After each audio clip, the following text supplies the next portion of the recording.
परम आदरणीय बड़े भैया राजन मंडलोई जी, कांग्रेस पार्टी के कार्यकर्ता, बीएलओ, सेक्टर, मंडल, ब्लॉक, जिला और समस्त प्रकोष्ठों के कार्यकर्ता और पदाधिकारी, सबसे पहले मैं इस अवसर पर पूरे बड़वानी विधानसभा के समस्त कार्यकर्ता जिन्होंने कांग्रेस पार्टी के उम्मीदवार को जिताने के लिए तन मन धन से मेहनत की और विजय श्री दिलाई, तालियों की गड़गड़ाहट से उनका स्वागत और अभिनंदन करते हैं। या सारतीस आज आमो भी दुखी रोतला कि पार्टी जीते या हारे, बाकी कार्यकर्ता कार्यक्रम होना जुए। आज बड़वानी जिला में पहली दफा अतरी मोटी संख्या में कार्यकर्ता सम्मेलन राख्या। कार्यकर्ता में भी पूरो उत्साह ने जुनून छे। कहा कि जो प्रचार में आवला भी ती बात करला ती कई सारा गांव में मानसे राजन भैया करता पहले कोतला कि आदिवासी मानसे छाप्यान पैशान અને કુકડા ભૂસે વેચાઈ જાતલા। બાકી એના ચુનાવમાં ये પ્રૂફ કર્યા કે આદિવાસી માણસે અમે સમજદાર થઈ ગયા અને જે કાઈ આપણે સામે હતા તેનું કાજે બરાબર જવાબ આપ્યા कि तुमरो दारू, तुमरा पैसा, तुमरा छाप्या, तुमरा कुकड़ा बुकड़ा, तुमरा घर में बांधो, आम ईमानदार माणस काजे चुनी लावशो। અને ये आज चुनी लिया અને माणसे पैसा मांगने के बजाय जो गरीब माणस हमरा रोटी कपड़ा मकान के लिए तो सीरिया कि एक एक रुपया 2-2 रुपया 10-10 15-15 20-20 रुपया चंदू करी भाई राजन मंडलोई काजे एने कांग्रेस पार्टी कार्यकर्ता काजे आप्या। तिहाज ओतरी मोटी जीतनी बड़वानी जिला में सबसे मोटी जीतनी कार्यकर्ता हमरा विधायक काजे मोकलिया। बाकी बात यहाँ ओतरी खत्म नहीं हो रही। दुई लाइन को इसमें तीना का जो समय तो जरा गंभीरता से उत्तर मित्री को आते गाड़ी मारवात का जो खत्म कर दी। आगाज कर दो, मंजिल करीब है। आगाज कर दो, मंजिल करीब है। इंतजार मत कीजिए, वक्त फिर कभी नहीं आने वाला है। वक्त फिर कभी नहीं आने वाला है। इसलिए कह रहा हूं मैं कि आज देश में माननीय राहुल गांधी जी के नेतृत्व में हम लोग देश और देश के संविधान और लोकतंत्र को बचाने के लिए संघर्ष कर रहे हैं। और इस मंच के माध्यम से हम कहना चाहते हैं कि मंजिल करीब है और माननीय राहुल गांधी जिस प्रकार से संघर्ष कर रहे हैं, इस देश में ईडी, सीबीआई, इनकम टैक्स तमाम प्रकार के षड्यंत्रों का उपयोग करके डराने का प्रयास किया जा रहा है। लेकिन माननीय राहुल गांधी जी सीना ठोक के खड़े हैं। हम डरे नहीं हैं, हम झुकेंगे भी नहीं, रुकेंगे भी नहीं। और जैसे मेरे साथी ने कहा कि आने वाले समय में इस देश के प्रधानमंत्री होंगे माननीय राहुल गांधी जी। इसलिए मैंने कहा कि आगाज कर दो, मंजिल करीब है और ये वक्त फिर कभी नहीं आएगा।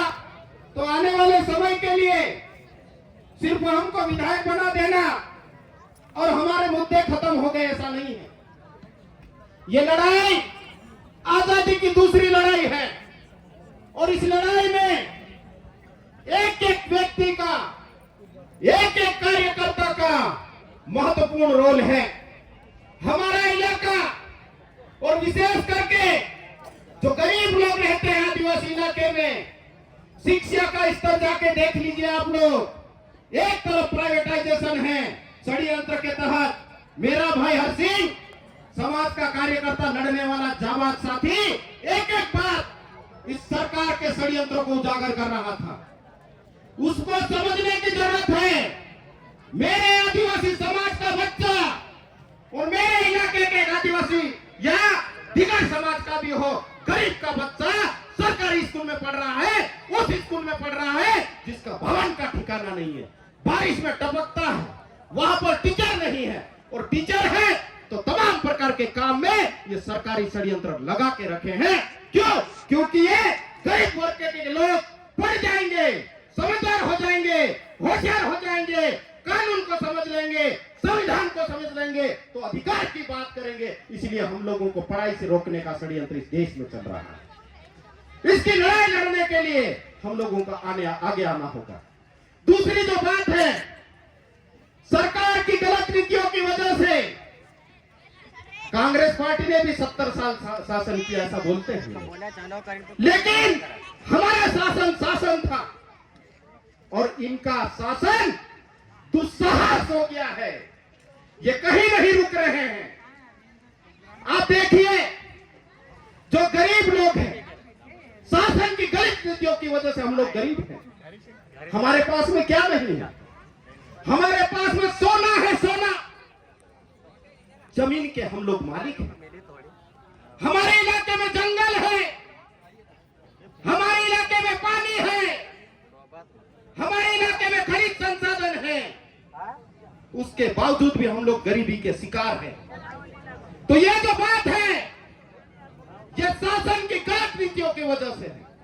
उसी के चलते हम लोगों के इलाके में जो स्वास्थ्य सुविधा की बात है, उसमें आप लोग देख रहे हैं कि इन लोगों ने गांव-गांव में हॉस्पिटल बनाए, उसमें भी कमीशनखोरी करके हॉस्पिटल बना दिए। लेकिन कितने गांव में डॉक्टर, हाथ ऊपर कीजिए, डॉक्टर जब जिला अस्पताल में नहीं है तो गांव में क्या होगा? आपके पास में अंबानी, अडानी, इसके लिए पैसा है, लेकिन उन गरीब लोगों के लिए जो ग्रामीण इलाके में इलाज के बिना मर रहे हैं, उनके लिए आपके पास में पैसा नहीं है। क्यों? क्योंकि ये जो भाजपा की सरकार है, ये गरीबों की सरकार नहीं है, अमीरों की सरकार है, और वो चोटी पकड़ के काम करवाती है। और हम लोग बटे हुए रहते हैं, कहीं भील में, कहीं भिलाला में, कोई बारेला में, कोई एससी में, कोई ओबीसी में, कोई ब्राह्मण में, कोई बनिए में। हम लोगों को ये जो बंटने की राजनीति है, उससे ऊपर उठ के, जैसे मैंने बताया, शिक्षा के लिए संघर्ष करना है, गरीब लोगों के स्वास्थ्य के लिए संघर्ष करना है। और तीसरी जो बात मेरे इलाके की है, वो गंभीर है। शासन की गलत नीतियों की वजह से हम लोग चाहे 2 एकड़, 5 एकड़, 10 एकड़ जमीन लेके बैठे, सिंचाई के लिए कुएं खोदे, ट्यूबवेल खोदे, लेकिन लाइट कितने घंटे के लिए आती है आपके इलाके में? 24 घंटे के लिए लाइट किसके यहाँ आती है? हाथ ऊपर करो। 4 घंटा। इन्हें तेरे मावी को 3 फीस 3 का जात रहे, इन्हें 2 फीस लाइट आते। मोटिया धप जाए जे भरावने जो पैसा नहीं रहे, फाल्ट कर दे छे। ये किसानन बारे में सोचने वाली सरकार नहीं है। तुम देख लो, पीथमपुर देख रहा तुम, इंदौर धड़िए छे। मैं तो सेल टैक्स अधिकारी हूं, तो 4 की छापा डालती हूं मैं से का सब मालूम छे। पीथमपुर में 1 मिनट करता लाइट जाए से काय नहीं जाए, कहा कि अमीरन सरकार छे। गरीबन करता तुम्हारे पास लाइट भी है, बाकी अमीरों के लिए 24 घंटे की लाइट है। हमको किसी जाति धर्म का विरोध नहीं है, लेकिन एक वर्ग विशेष जिसको हम अमीर बोलते हैं, उसके लिए यदि काम करोगे, इसके लिए यदि नियम बनाओगे, उसके विषय में सोचोगे, तो ये जनता आपको बख्शेगी नहीं, आने वाले समय में जवाब देगी। और हमको सबको मिलकर काम करना है। तो मैं बात बता रहा था कि खेती है, लेकिन सिंचाई करने के लिए पानी भी है, बिजली नहीं है, और हम लोगों का जीवन गुजर बसर कर सके ऐसा हमारे इलाके में पक नहीं रहा। और रोजगार के नाम पे मेरे साथी बहुत ज्यादा जानते हैं, यहाँ पर मनरेगा के लिए संघर्ष करते हैं, पिछले समय पार्टी में आंदोलन हुआ, सीओ के लिए तहसीलदार के पास में या जिला पंचायत कलेक्टर एसपी के पास में इन लोगों की समस्या को गंभीरता से सुनने के लिए समय नहीं है। नरेगा का पैसा हम लोग काम करते हैं, दैनिक मजदूरी करते हैं, हम लोग काम करते तो सुबह काम करें और शाम को पैसा चाहिए, क्योंकि कई लोगों के ऐसे घर हैं जहां पर शाम को चूल्हा नहीं जलता है। लेकिन एक और ज्यादा महीने हो जाते हैं, उसके बावजूद भी मनरेगा का पैसे का भुगतान नहीं होता है। मेरा समाज, गरीब समाज यहां से पलायन करके गुजरात, महाराष्ट्र और राजस्थान जा रहा है। इसके बारे में आखिर कौन सोचेगा?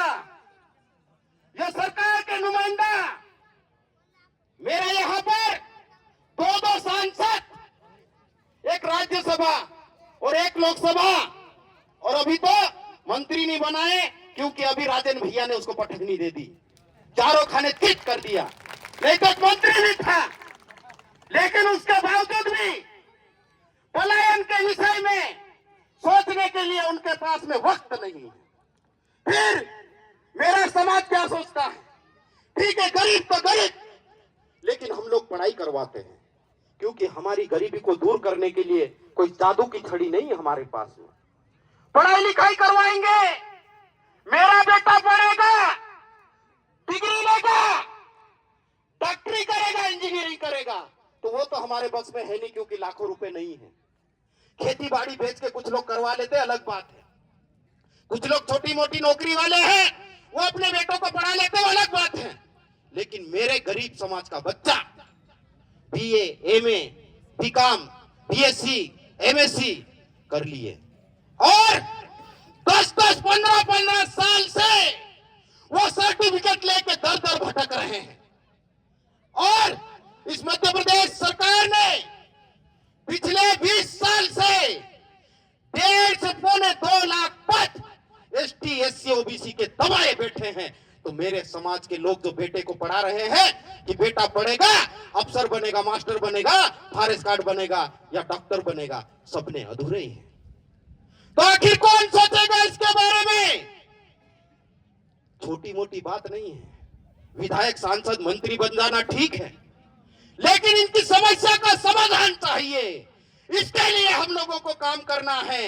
अभी यहाँ लोकसभा चुनाव आने वाला है, सारे उम्मीदवार यहाँ पर है, बुलाया भी है राजन भैया और यहाँ के बड़वानी की जो कांग्रेस की टीम है उनने। तो सिर्फ लोकसभा का चुनाव जीत लेना मकसद नहीं है। मकसद हमने जो बात बताई उनका स्थायी समाधान चाहिए। जो लोग हम लोगों के इलाके में घुसे हुए हैं, हम लोगों को गुमराह कर रहे हैं, हमारे घरों में झोली टांग के आते हैं और खाना खाते हैं, सोते हैं, धर्म के नाम पे हम लोगों को गुमराह करने का काम कर रहे हैं, उन लोगों को घर से बाहर निकालने का वक्त आ गया। क्योंकि हम लोगों को बेवकूफ बनते बनते आजादी के 75 साल हो गए और अमृत महोत्सव देश में मनाया जा रहा है, लेकिन हमारी समस्या हमसे पीछा नहीं छोड़ रही है। इसलिए काम करना है साथियों। चुनाव आएगा, चुनाव जाएगा, कैंडिडेट को टिकट मिलेगा, विधायक सांसद बनेंगे, लेकिन हमारी समस्या का स्थायी समाधान कौन करेगा? ये लोगों के बारे में हमको सोचना पड़ेगा और ये बीड़ा हम सब मिलकर, हम लोगों को मिलकर उठाना पड़ेगा। क्योंकि यहाँ पर आदिवासी समाज के ज्यादा समुदाय के लोग बैठे हुए, इस देश में एक बेस छेड़ दी गई है कि, और डर भी रहे लोग। हम कहते हैं, वो सरदार जी का डायलॉग याद आता मुझे, जो डर गया समझो मर गया। इसलिए डरना नहीं। इनने कहा इस देश में कि भगवान राम को मोदी जी लेके आए। वाह भाई, मतलब राम से पहले मोदी जी और उसके बाद में राम। तो राम तो हमारे भी हैं, और सबसे ज्यादा राम राम दिन में कौन बोलता है? आदिवासी बोलता है कि दूसरा बोलता है? आदिवासी बोलता है ना। तो समझो साथियों, धर्म के आड़ में, धर्म में आस्था श्रद्धा रखना हम सबका परम कर्तव्य है, हम इसका पालन करेंगे। लेकिन धर्म के आड़ में, धर्म के नाम पे राजनीति करने वाले लोगों को सबक सिखाने का वक्त आ गया है। इसलिए मैंने कहा कि जो डर गया समझो मर गया, इसलिए डरना नहीं है, लड़ने के लिए हम लोगों को निकलना है। दूसरी तो बात है कि हमारे इलाके में हम लोग अपनी जो पहचान है, पहचान को बचा के रखने की जरूरत है। आपके गांव में काव काकर है, आपके गांव में हिंदुआ बाबा है, आपके गांव में बापदेव है, आपके खेत में खेतरपाड़ा है, आपके आसपास रानी काजल है, हिलट देव है, साधु रावत है। ये जितने भी देवी देवता है उसको बता के रखने की जरूरत है, लोगों के बहकावे में आने की जरूरत नहीं है। नहीं तो जो तुम्हारे पूर्वज है ना, यदि तुम्हारे सर पे से हाथ उठा लेंगे तो फिर हमारा जीना मुश्किल हो जाएगा। इसलिए मैं विनती करता हूं यहां से अपनी बात खत्म करने से पहले कि आप लोग जो अपनी पहचान है आदिवासियों की मूल, उसको बचाए रखिए। ये लाल कलर का सर्टिफिकेट जिसकी बदौलत आप पढ़ाई करते हो, जिसकी बदौलत आप अफसर बनते हो, जिसकी बदौलत आप नेता बनते हो, वो सर्टिफिकेट आपका खतरे में है। ये लिख के रख लीजिए। इसलिए हम अपनी आइडेंटिटी को बचाने की बात कर रहे हैं। और हमारे इलाके में आके धर्म के नाम पे, पंथ के नाम पे, समुदाय के नाम पे लड़ाने की जो राजनीति चल रही है, उन लोगों को सबक सिखाने के लिए आप लोग तैयार हो जाइए। हम आदिवासी समाज के लोग किसी भी जाति में भेद नहीं करते हैं, किसी भी धर्म में भेद नहीं करते हैं, सबको मानवता और इंसानियत के नजर से देखते हैं और प्रेम और मोहब्बत से हम लोग जीना चाहते हैं। जी और जीने दो का जो नारा है वो आदिवासी समाज चरितार्थ करता है। इसलिए हम चाहे बनिया हो, ब्राह्मण हो, एससी हो, ओबीसी हो, कोई भी व्यक्ति हो, हम हमारे इलाके के भाई भाई है, हम एक दूसरे के पूरक है, मिल के रहना चाहते हैं। ये नफरत की राजनीति जो लेके आए हैं राहुल गांधी, जो प्रेम की राजनीति लेके आ रहे हैं, मोहब्बत की दुकान लेके आ रहे हैं, इसलिए हम लोगों को, आदिवासियों को ये सोच लेना चाहिए कि जो हमको मिटाएगा उसको तो हम खदेड़ेंगे, उनको वोट नहीं देंगे। ये हमको ठानना पड़ेगा। तो मैं आदिवासी समाज के साथियों से अपील करना चाहता हूँ, ये जो भाजपा सरकार है, भाजपा के अनुषंगी संगठन है, वो लोग आपको मिटाना चाहते हैं। यदि आप मिटना चाहते हैं तो उनके साथ में जाइए। वो मारना चाहते हैं आप लोगों को, आप उनके साथ में जाइए। और यदि आपको इलाके को, समाज को बचाना है तो भारतीय राष्ट्रीय कांग्रेस के साथ में रहिए। आप इतिहास को पढ़ लीजिए, आजादी के आंदोलन का इतिहास और आजादी के बाद का भी इतिहास, आदिवासियों के साथ में कौन खड़ा रहा है। ये पढ़ा लिखा व्यक्ति बोल रहा हूँ, जिम्मेदार भारत देश का नागरिक बोल रहा हूँ। इसलिए आप लोग मेरी बात को ध्यान से याद रखिए कि यदि मिटना है, अपनी हस्ती को मिटाना है तो भाजपा के साथ में जाइए। हमको कोई दिक्कत नहीं लोकतंत्र में, लेकिन लोकतंत्र में जो एक तरफा कार्रवाई करने की बात कर रहे हैं, ऐसी राजनीति हमको पसंद नहीं है। और इसलिए मैं पढ़ा लिखा होने के बाद में नौकरी मैंने इसलिए छोड़ी। यदि यही बात